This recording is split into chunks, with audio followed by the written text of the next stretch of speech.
Today is an exciting day because I'm starting a brand new sketchbook. I've been thinking about this moment for a while, and honestly, it's making me a little anxious. You know that feeling when you're about to open a fresh sketchbook? It's like a mix of nervousness, excitement, and maybe even a little fear of ruining the first page or the subsequent pages. But at the same time, there's something so refreshing about the idea of starting from scratch. Also, I'm not sure if you've probably noticed already, but I am a lot more comfortable working in smaller sketchbooks. Honestly, I still don't have the confidence yet to tackle big pieces, so starting small just gives me a little more comfort. It's like a safer space to experiment with my ideas and play around with the mediums I'm working with. Plus, it helps me build my skills without the pressure of filling up a large page. So for today, I'm working in this little sketchbook and I want to bring you guys along to make this a little more fun and share my process, my thoughts, and my attempts along the way. If you feel inspired by any of this, please subscribe to my channel and keep watching. Now let's dive right into the first page. I thought I'd jump on the trend of starting a new sketchbook with a self portrait. I'm not really great with portraits, especially the realistic ones, but I thought this would be fun. And there's no rule for a self portrait, right? You can stylize it however you like, and that's what I'm going to do here. I chose a reference photo of me in a beanie, and I kind of look like a gnome in it, which makes it even more fun. It's a cold winter day picture, and I don't know if you feel the same way, but beanies are really comforting. It's almost like a warm hug for your head. I will be using a mix of different mediums for the pages I create in this video. And for this portrait, I am starting off with a base of watercolor. I'm laying down the skin tone with watercolor and then I'll be layering everything with color pencils. Not doing ultra realistic portraits just takes so much pressure off. It's not like I'm trying to avoid learning portrait drawing techniques, but it's just that starting with a pressured mindset of achieving perfection takes the fun out of anything, especially the process of creating something. I also believe self portraits can be a reflection of what you feel in the moment or how you see yourself. It's an expression of you. And since I was going for a cozy, comforting vibe, I chose this picture and I wanted to do it in a fun way. So, no pressure. I also did not follow the reference picture very closely, and I changed up a few things and took a lot of creative liberty while creating the self portrait. Like, I changed the color of my hair and also the color of the outfit that I was wearing, and just things like that. You can customize whatever you want to because it's your art, it's your creation, so you can choose to do what you want to do. I was still very nervous at this point because the watercolor looked very patchy and it was hard to trust the process. But I tried to keep myself calm and I just went ahead with it. It's the first page, but so what?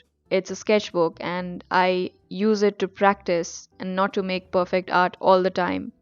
So I tried to get over that feeling and kept reminding myself to not take it too seriously. Whatever it is, I'll have to accept it. And I think that was the right mindset to go. And only after I gave into that feeling, I felt a little more comfortable doing what I was doing. After the watercolor layer dried, I am adding the color pencils for details. And that's my first ever self portrait done. I like how it turned out. It's not perfect, but I think that's the beauty of self portraits. They're about capturing your essence and not about getting everything exactly right. Now let's move on to the next page. This is all about cozy spaces. For this page, I am drawing a cozy, comfy bedroom. I guess we all love the feeling of being surrounded by soft textures, warm blankets, and low lighting. There's something so calming about a bedroom at night, and that's what I'm going for in this drawing. I find the night to be such a peaceful time. It's when I feel the most creative and carefree. For this page, I am using acrylic paint markers for the very first time, and they feel a bit different from what I've used before. The texture is smooth, but it also feels a bit streaky in some places. And honestly, for the look I wanted for this page, I felt watercolors would be much better. So I went back to my old watercolor palette and laid down the main colors of the objects. And like always, I'll be using colored pencils on top to add more depth and details. For me, working in a sketchbook has to be all about having fun with it, and if you want to see more sketchbook ideas, I made a video previously that I'll be linking up at the info button or in the description, so don't forget to check it out. Also, I'll be linking some timestamps in the description so you can navigate through the video at your convenience.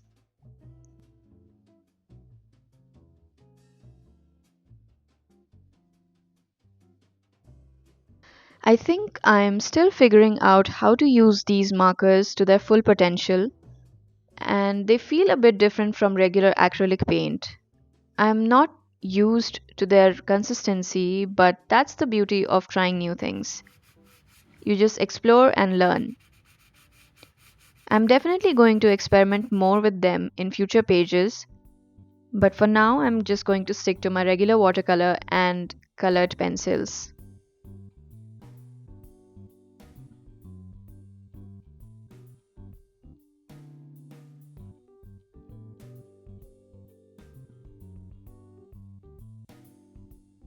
I like how this bedroom scene comes together after outlining everything with Pigma Micron pens. I'm using these fine liner pens also for the first time, and I am so pleased with its performance. They are so smooth, and the best part is that they do not bleed to the next page, which was my major concern for this sketchbook. I wanted to use both sides of the pages in this sketchbook because it's a bound sketchbook, and using art supplies that bleed through just leave the other side unusable, especially ink based art supplies. And I'm so glad I finally found something like this that works even on the thinner sketchbook pages like this one. For the next page, I wanted to continue this comforting, cozy spaces theme, and I am sketching out a living room scene. I am going with the retro vintage vibe for this one, and I feel these kinds of rooms have a certain charm to them, especially when you imagine yourself curling up with a good book and a warm drink. And I think drawing interiors is a great way to practice perspective. I'm trying my hands with acrylic paint markers again, and I'll be using some colored pencils on top for the finer details. I also figured out something interesting while creating this page. I realized that I like drawing things in an illustrative style. I think part of it is because I want to be a storyteller too, and I want to develop my art style around this. I feel adding visuals to a story makes it more engaging and appealing, and what you can't say in words, you can always show in your illustrations. So, in a way, you get the best of both worlds.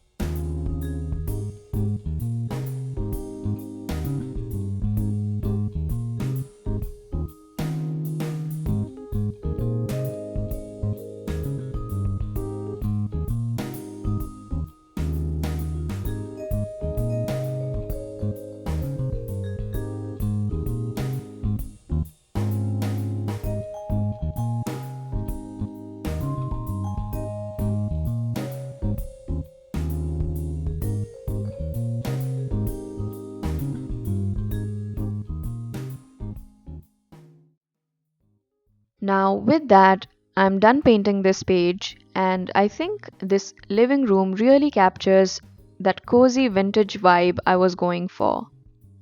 It's a space I can totally imagine myself spending hours in. I also used a lot of warm colors to keep the spread cohesive.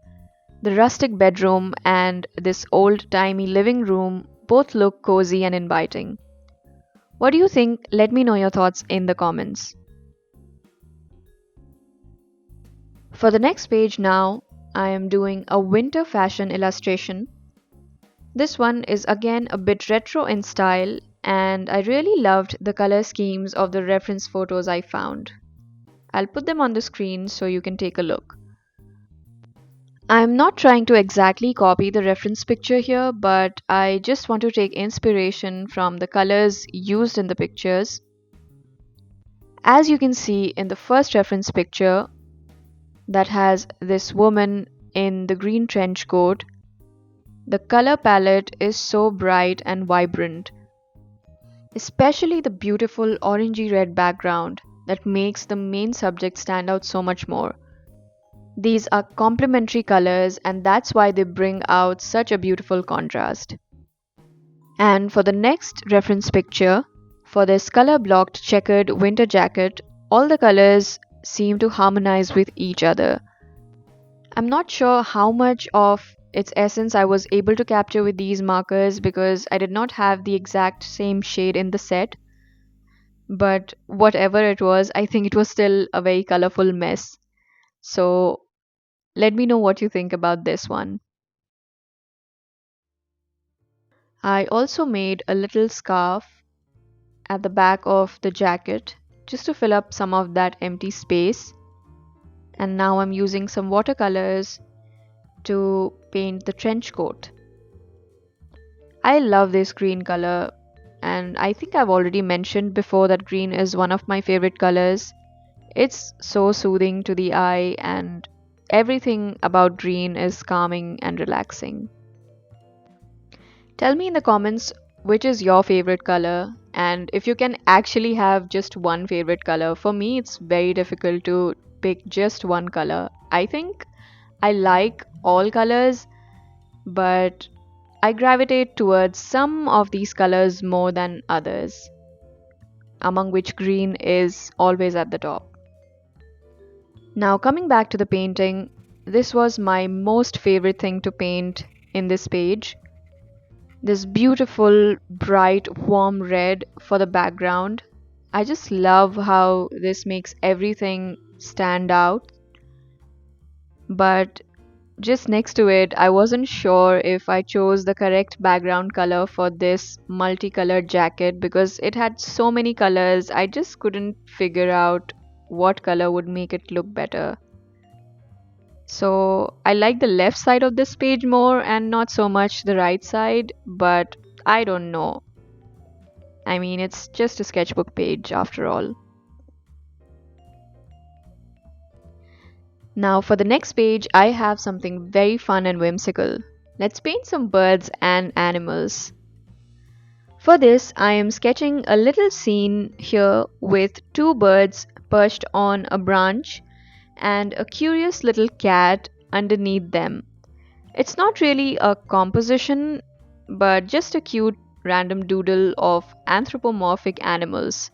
So these birds are wearing their winter beanies, and the cat is wearing its scarf and a sweater and also a beanie.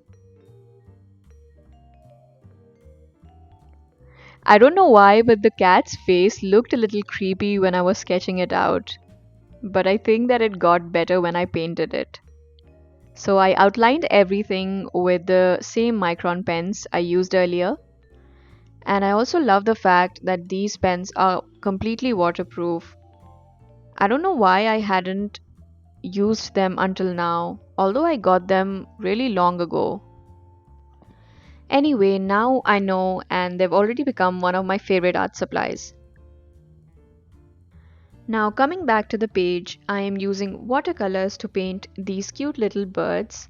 I don't know if you can also see this, but the bird on the left looks kind of worried, and the one on the right looks angry, as if it's scolding the bird on the left for doing something or doing a mischief.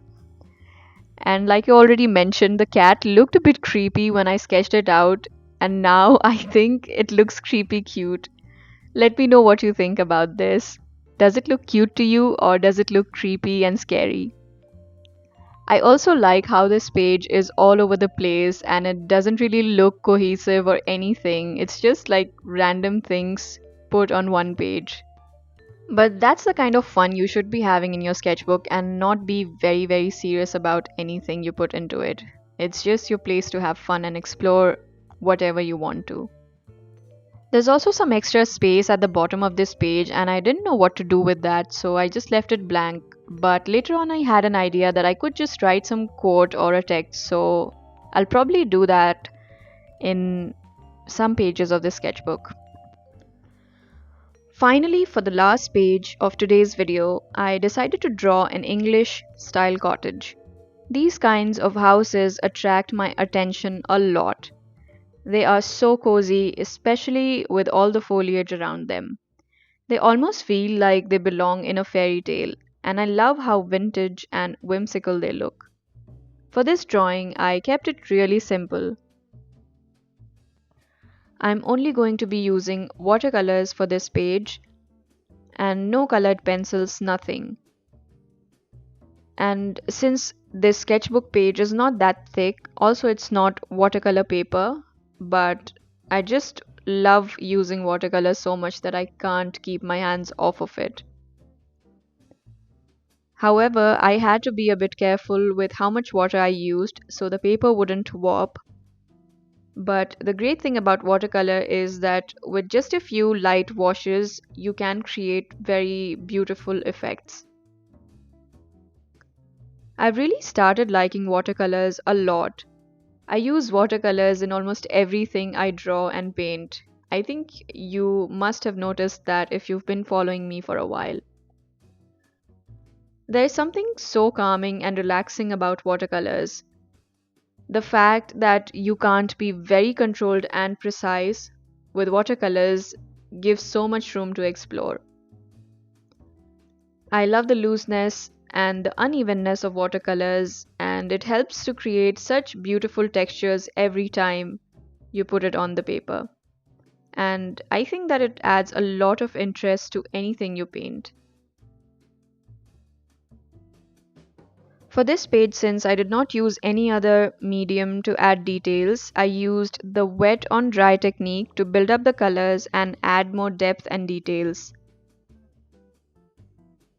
I also added some greenery around the house to make it feel like it's surrounded by nature, but I kept the foliage simple, and I also did not really add a sky or anything because I did not have the idea how to paint it. So I just left it at that and called it a day. And now with that, we come to the end of this video. Let's take a look at the pages I filled so far. And I'm really excited to see how this sketchbook will develop as I keep working through it. I am so glad I was able to start it with you all, and I can't wait to fill more pages with different ideas. Let me know which page you liked the most, and if you have any suggestions or thoughts, I would love to hear them. If you've stayed until now, thank you so much for your patience. And if you've enjoyed this video, don't forget to like, share, and subscribe to my channel. I also want to apologize for the long gaps between my uploads. I'm really sorry for that. I'm still working on finding a steady routine for my uploads, but I promise I'm getting there. Thank you so much for taking the time to watch this, and I hope to see you soon again. Until then, take care and goodbye.